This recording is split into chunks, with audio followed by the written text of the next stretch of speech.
ప్రభువైన యేసుక్రీస్తు నామమునకు మహిమ ఘనత ప్రభావములు చెల్లునుగాక. నీవు చేయు మనవిని నేను అంగీకరించి ఉన్నాను.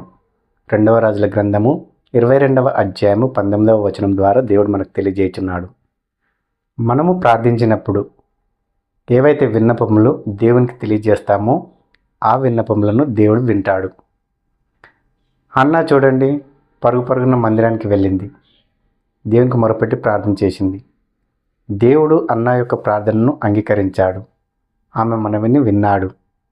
అలాగే హిజ్కియా కూడా చూడండి, మొరపెట్టి ప్రార్థన చేసినప్పుడు హిజ్కియా ప్రార్థన కూడా దేవుడు విన్నాడు. దేవుడు హిజ్కియా ప్రార్థన విని హిజ్కియాను దేవుడు స్వస్థపరుస్తాడు.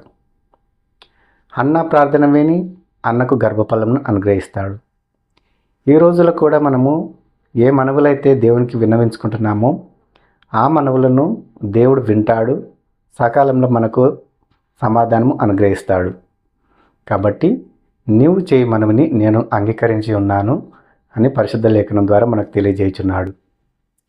కాబట్టి ఈరోజు నీవు దేవుని ఎదుట మోకరిల్లి ఏవైతే మనవులు విన్నవించుకున్నావో ఆ మనవులు దేవుడు విన్నాడు, నీకు త్వరలో జవాబు అనుగ్రహించబోతున్నాడు. కాబట్టి నీవు నమ్మి విశ్వసించినట్లయితే దేవుడు నీకు సమాధానమును త్వరలో అనుగ్రహిస్తాడు. ఈ విషయాన్ని ప్రతి ఒక్కరు గుర్తుపెట్టుకోవాలని ప్రభువైన యేసుక్రీస్తు నామములో మిమ్మల్ని అందరినీ కోరుకుంటున్నాను. యెషయా గ్రంథము 35వ అధ్యాయము 10వ వచనం.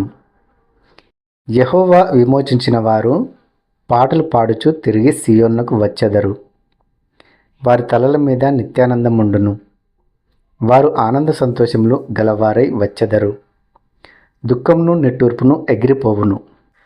దేవుని చేత విమోచింపబడిన వారు, దేవుని చేత ప్రత్యేకింపబడిన వారు, దేవుని చేత తమ బిడ్డలుగా ముద్రింపబడిన వారు, వారు ఎలా ఉన్నారంటే పాటలు పాడుచు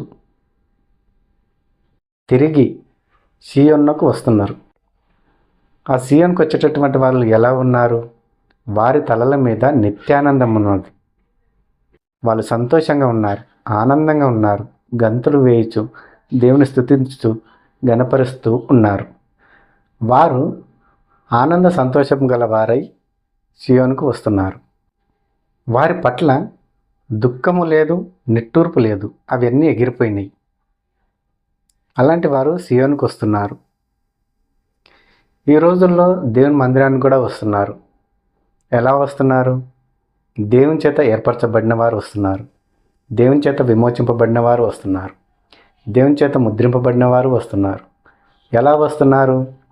పాటలు పాడుచు నిత్యానందం గలవారై, సంతోషము ఆనందం గలవారై వస్తున్నారు. అలా దేవుడు కోరుకుంటున్నాడు. దేవుడు తన బిడ్డలు ఎలా ఉండాలనో ఆ విధంగా మనం ఉండాలి. సంతోషంగా ఉండాలి, ఆనందంగా ఉండాలి, పాటలు పాడాలి, దేవుని స్తుతించాలి, ఘనపరచాలి, ఆరాధించాలి, మహిమపరచాలి. సియోనుకు వచ్చే వాళ్ళు ఎలా ఉన్నారు? దేవుని చేత విమోచింపబడిన వాళ్ళు ఎలా ఉన్నారు? పాటలు పాడుతూ సంతోషంగా ఉన్నారు. వాళ్ళ తలల మీద నిత్యానందం ఉన్నది. నిత్యము వాళ్ళు ఆనందిస్తున్నారు, నిత్యము వాళ్ళు సంతోషిస్తున్నారు. ఆనంద సంతోషములు గల వారై వాళ్ళు సియోనుకు వస్తున్నారు. అలా మనం ఉండాలి. నిత్యము సంతోషంగా ఉండాలి, నిత్యము ఆనందంగా ఉండాలి. దేవుడు మనల్ని చూసినప్పుడు మన తలల పైన నిత్యానందము ఉండాలి. అంతేగాని దుఃఖంతో బాధపడుతూ వేదనతో కుమిలిపోతూ మనము ఉండడానికి వీలు లేదు. దేవుని యందు మనము భయభక్తులు కలిగి దేవుని నిత్యం స్తుతించినట్లయితే, ఆరాధించినట్లయితే, గణపరిచినట్లయితే, సంతోషంగా ఆనందంగా మనం దేవుని యందు ఉన్నట్లయితే దుఃఖము నిట్టూర్పులు ఎగిరిపోతాయి. అలా మనం ఉండి దేవుని మందిరానికి రావాలని దేవుడు ఆశిస్తున్నాడు. ఆ రోజుల్లో దేవుడు విమోచింపబడిన వారు పాటలు పాడుచు సంతోషంగా సియోనుకు వచ్చారు. దేవుడు వారిని చూసినప్పుడు వాళ్ళ తలలపైన నిత్యానందం ఉన్నది. ఆనంద సంతోషములు గల వారై వాళ్ళు వస్తున్నారు. దుఃఖం నిట్టూర్పు వారి పట్ల ఎగిరిపోయాయి, ఏమాత్రం కూడా కనిపించలేదు. మనం కూడా అలా ఉండాలని దేవుడు మనల నుండి ఆశిస్తున్నాడు. మనము దేవుని యందు భయభక్తులు కలిగి మనము దేవుని యందు సంతోషించినట్లయితే, ఆనందించినట్లయితే మనలో ఉన్న దుఃఖం నిట్టూర్పు ఎగిరిపోతాయి. పరిశుద్ధ లేఖనంలో పౌలు చెప్పాడు కదా, ప్రభువునందు ఆనందించుడి, మరలా చెప్పుదును ఆనందించుడి. ఎందుకు ఆ మాట అన్నాడు? మనము దేవుని బిడ్డలం కాబట్టి ఈ లోకానుసారంగా మనము వేదన పడడానికి కానీ, దుఃఖపడడానికి కానీ, చింతించడానికి కానీ ఏమాత్రం వీలు లేదు. మనము నిత్యము ప్రభువునందు ఆనందించాలి, సంతోషించాలి. కాబట్టి ఒకవేళ దుఃఖము నిట్టూర్పు ఉన్నట్లయితే అది వెంటనే ఎగిరిపోతుంది.